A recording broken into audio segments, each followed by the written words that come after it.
હતી। અમદાવાદની કુખ્યાત છારા ગેંગના 2 આરોપીઓ પણ ઝડપાયા છે। આરોપીઓની 25 થી વધુ ગુનામાં સંડોવણી હોવાનું પણ સામે આવ્યું છે। પોલીસે 1.5 લાખ રૂપિયા અને મોટરસાયકલ કબજે કરી છે। તો બનાસકાંઠા જિલ્લામાં બનેલ 4 અનડિટેક્ટેડ ગુનાઓનો ભેદ ઉકેલાયો છે। જૂનાગઢ મનપાની ફાયર શાખામાં ડ્રાઈવર કમ ઓપરેટરની 49 જગ્યાઓની ભરતી પ્રક્રિયામાં મોટો વિવાદ સર્જાયો છે। વિવેકાનંદ ગ્રાઉન્ડ ખાતે લેવાયેલી ટેસ્ટમાં આશરે 550 ઉમેદવારોએ ઉમેદવારી નોંધાવી હતી, જેમનો આક્ષેપ છે કે ફાયરના હેવી વાહનો ચલાવવાની જગ્યાએ ગાંધીનગરની એજન્સી દ્વારા સ્વિફ્ટ કારમાં ટેસ્ટ લેવામાં આવી હતી। આ પ્રક્રિયાને અયોગ્ય અને શંકાસ્પદ ગણાવીને ઉમેદવારોએ હોબાળો મચાવ્યો છે। કોઈ વસ્તુનું અહીંથી પ્રૂફ આપ્યું જ નથી કે તમે એક્ઝામ પાસ કરી।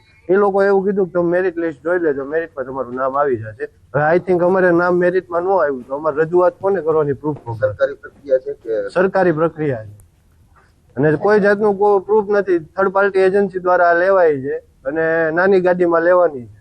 આમાં કોઈ જાતનું અમને પ્રૂફ અહીંથી આપવામાં આવ્યું નથી કે તમે એક્ઝામ પાસ કરી, અને જેને નથી અહીંયા ફાવતી એ લોકોએ અહીંયા પાસ કરી નાખેલું છે।